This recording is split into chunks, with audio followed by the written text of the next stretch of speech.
Shalom bien-aimés frères et sœurs, je vous salue dans le nom de notre Seigneur Jésus.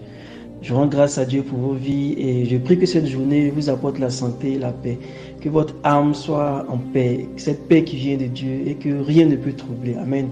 Je prie aussi que le Saint-Esprit ouvre davantage votre esprit, notre esprit et permette à chacun de comprendre au-delà de mes mots le message qui lui est adressé personnellement aujourd'hui au nom de Jésus.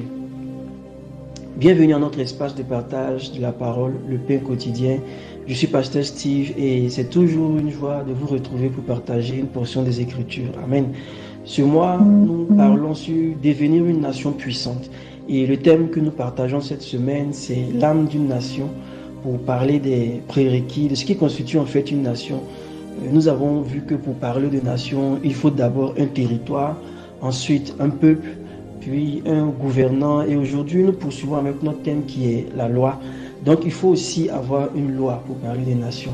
Et le texte qui nous sert d'appui se trouve en Jean 13, verset 34. Je lis la parole de Dieu.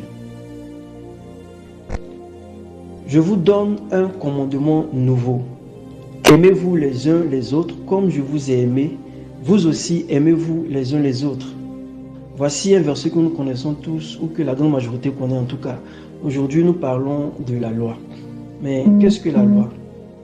Le dictionnaire dit que la loi est une prescription établie par l'autorité souveraine de l'État, applicable à tous et définissant des droits et devoirs de chacun. Amen. Donc, pour faire simple, en fait, la loi, c'est un ensemble de règles imposées ou bien ordonnées par une autorité que tout le monde doit suivre. Et on retrouve à peu près la même définition dans le contexte biblique. Quand on se réfère à la loi dans la Bible, on pense tout de suite au commandement que Dieu a donné à Moïse. Donc la loi a un but précis, c'est de maintenir l'équilibre entre ce à quoi on a droit, c'est-à-dire nos droits, et nos obligations, c'est-à-dire nos devoirs dans la société. Ce qu'on est tenu en fait de faire pour continuer à être membre de la société. Amen. Et c'est pareil. Nous parlons de devenir une nation et pour cela Dieu nous donne une loi qui régit notre nation, les nations qui se réclament de lui. Et cette loi-là, c'est quoi? Aimez-vous les uns les autres. Déjà, deux choses que je veux dire avant de poursuivre. Numéro 1, c'est que s'aimer les uns les autres, ce n'est pas facultatif. C'est une ordonnance, c'est un commandement qui a de s'aimer les uns les autres en tant qu'enfant de Dieu. Le Seigneur ne nous pose pas la question, mais il ne demande pas notre avis. C'est un ordre. Donc, ne pas s'aimer, en fait, c'est désobéir à Dieu. Le Seigneur a bien dit, ce que je vous commande, c'est de vous aimer les uns les autres. Alléluia. Numéro 2, c'est que s'aimer les uns les autres, c'est aimer chaque chrétien. Ça ne veut pas dire que nous devons aimer les chrétiens seulement qui nous plaisent. Nous devons aimer chaque chrétien parce que c'est ce qui prouve en fait que nous sommes nés de nouveau. C'est l'amour que nous avons les uns pour les autres. Amen. Alors, il dit, je vous donne un nouveau commandement. Ce qui veut dire qu'il y avait un ancien commandement, une ancienne loi. Mais ce commandement-là, il est nouveau, pas parce que les anciennes sont mauvaises, ou bien pas parce qu'il efface les anciennes lois, mais simplement parce qu'il regroupe toutes ces anciennes lois-là, parce qu'il les regroupe en une seule. Aimez-vous les uns les autres. Et par ce commandement-là, on voit tout de suite que Jésus a créé quelque chose que le monde ne connaissait pas, c'est-à-dire quoi? Un groupe qui ne s'identifient pas par la couleur de peau, par la langue maternelle, ni par leurs intérêts, parce qu'on voit aujourd'hui le groupe WhatsApp auquel on appartient, la plupart du temps, c'est un intérêt commun qui nous réunit. Mais un groupe qui se caractérise uniquement par son amour, c'est ce qui fait la particularité de l'Église en fait. Alléluia. Le seul groupe de personnes qui a pour seul facteur d'identification leur amour. Amen. Il dit, aimez-vous les uns les autres comme je vous ai aimé. Vous aussi, aimez-vous les uns les autres. D'abord, comment est-ce que Jésus aime? La Bible dit que son amour est inconditionnel. Son amour est sacrificiel. Son amour est éternel. Alléluia. Et qu'est-ce que ça signifie, s'aimer les uns les autres? Qu'est-ce que ça veut dire concrètement? S'aimer les uns les autres, c'est s'engager en fait les uns envers les autres. C'est pouvoir se dire, en fait, ma relation avec Dieu se démontre par ma relation avec mes frères et mes soeurs. Donc, je ne peux pas dire que tu aimes ou que tu t'engages devant Dieu si tu n'acceptes pas de t'engager devant tes frères, devant les hommes. Amen. Et c'est le problème que nous rencontrons aujourd'hui, le problème de l'engagement. Les gens ne veulent plus s'engager et ça parce qu'ils sont encore dans l'émotion, alors que ça doit dépasser les émotions. Ce n'est pas une question de s'il fait bien ou bien s'il fait mal, mais si elle fait bien ou mal. Non, c'est une question de se dépasser soi-même, parce que l'amour ici que Dieu nous recommande, ça nous permet ou ça nous entraîne à nous dépasser. Alléluia.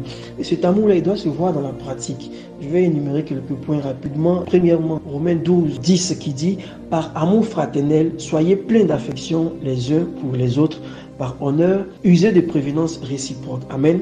Donc, dans notre génération aujourd'hui où les gens se piétinent, ce que nous devons faire, c'est de veiller à respecter l'autre, à l'honorer. Paul disait encore, considérez les autres comme étant au-dessus de vous-même. C'est-à-dire quoi? Si les jeunes honorent les aînés doivent encourager les jeunes qui les accompagnent. C'est comme ça que les cœurs des pères se tournent vers les fils et les cœurs des enfants se tournent vers les pères. C'est avoir en fait du respect pour nos dévanciers, pour ceux qui nous conduisent, honorer les veuves et les orphelins. Alléluia. Et la vie chrétienne même, c'est une vie pratique de chaque jour où il faut s'engager, où cela parfois nous coûtera beaucoup, où nous souffrirons en laissant nos priorités, en laissant parfois même ce à quoi nous avons droit. Donc l'amour ici nous pousse à renoncer à nous-mêmes pour l'autre. Amen. Le deuxième critère se trouve en Romains 12, verset 16. Ayez les mêmes sentiments les uns envers les autres et n'aspirez pas à ce qui est élevé, mais laissez-vous attirer par ce qui est humble. Amen. Pour dire quoi? Pour dire que nous pouvons avoir des pensées différentes. Nous avons le droit d'avoir des pensées différentes. Mais en ce qui concerne la marche chrétienne, en ce qui concerne l'amour fraternel, le soutien les uns envers les autres, nous devons avoir un même sentiment. Ici, il n'y a pas de parti pris. Il ne doit pas avoir de parti pris. Il n'y a pas de moi je suis de Paul, moi je suis d'Apollos. Non, nous devons laisser tout ça tomber. Alléluia. Et si nous avons conscience que nous voulons atteindre une maturité, il faut que ces choses-là ne soient plus dans notre réaction. Il faut que ces choses-là ne soient plus, soient balayées en fait de nos réflexes. Il faut que vous et moi, chacun dans notre cheminement personnel, nous renoncions à ces choses-là. Alléluia. Le troisième critère que la Bible cite, elle dit accueillez-vous donc les uns les autres comme Christ vous a accueillis pour la gloire de Dieu. Amen.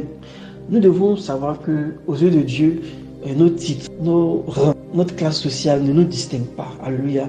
Il s'agit de la même âme à sauver. Amen. Et donc nous devons nous accueillir mutuellement les uns les autres sans esprit de clan, sans discrimination. Accueillons celui qui est faible, celui qui nous blesse, celui qui dans certains domaines n'est pas encore conforme à la parole de Dieu. Accueillons celui qui est peut-être encore bloqué ou est coincé par une fausse doctrine. Accueillons-nous les uns les autres. C'est là et là seulement que au milieu de nous. Alléluia. Et un quatrième critère pour m'arrêter là, Romains 15, verset 14 dit: pour ce qui vous concerne, mes frères, je suis moi-même persuadé que vous êtes pleins de bonnes dispositions, remplis de toute connaissance et capables de vous exhorter les uns les autres. Alléluia. Et moi, je suis parfois étonné d'entendre des chrétiens parler des problèmes de leurs frères et dire ça ne me regarde pas. Non, ça te regarde. Ton bonheur dépend du bonheur de ton frère parce que tu as une responsabilité envers lui. Nous sommes des gardiens de nos frères, pas des gardiens pour les juger, pas des gardiens pour les condamner. Nous ne sommes pas des gardiens torsionnés, non, mais les gardiens dans le sens de celui qui veille, celui qui s'assure du bien-être de son frère, celui qui veille à ses besoins. Alléluia. Et souvenons-nous aussi que nous avons nos propres pailles et nous devons les enlever d'abord avant de pouvoir juger les autres. Amen. Mais on parle de juger, mais je dis, il ne s'agit pas simplement de laisser faire les choses. Nous devons parfois avertir quelqu'un qui est en train de dévier, mais l'avertir avec amour, avertir avec compassion. Nous devons l'avertir. Pourquoi? Parce qu'il fait partie de nous. La Bible dit que nous sommes un même corps. Alléluia. Donc, si un membre est blessé, je suis blessé automatiquement. Nous ne sommes pas là pour répéter ses faiblesses ou bien pour les colporter à d'autres de gauche à droite. Non, il peut y avoir un processus de discipline. Mais ce processus-là n'est jamais pour détruire. La discipline même dans l'église n'est pas pour écarter, mais c'est pour ramener le frère, pour ramener la sœur. Alléluia. C'est juste quelques exemples de ce que nous devons comprendre par s'aimer les uns les autres. Amen. On peut se référer aussi au fruit de l'esprit qui dit beaucoup plus de choses, plus de détails sur l'amour dont le Seigneur parle en Galates 5, verset 22. Alléluia. Mais il faut savoir aussi que personne n'aime naturellement de cet amour dont le Seigneur parle ici, si son cœur n'est pas véritablement transformé, si son esprit n'est pas renouvelé par le Saint-Esprit. Alléluia. Donc la véritable vie chrétienne, c'est nous rendre serviteurs les uns des autres. Alléluia. Si tu n'acceptes pas cette conception de la vie chrétienne, si tu crois que la vie chrétienne c'est attirer les bénédictions sur toi, si tu crois que la vie chrétienne c'est toujours recevoir, mais que tu n'as pas compris qu'il faut être serviteurs les uns des autres, mon frère, ma soeur, ta course aura été vaine. La raison même d'être du véritable esprit de Christ, c'est de renoncer à nous-mêmes pour nos frères. Alléluia. Et c'est cela la loi. C'est ça la loi de la nation du Christ. Amen. Et il souligne un peu plus bas que cet amour-là est non seulement la marque qui distingue les chrétiens, mais encore que cet amour vient témoigner de qui est effectivement disciple de Christ. Il dit quoi? À ceux-ci, tous connaîtront que vous êtes mes disciples si vous avez de l'amour les uns pour les autres. Amen.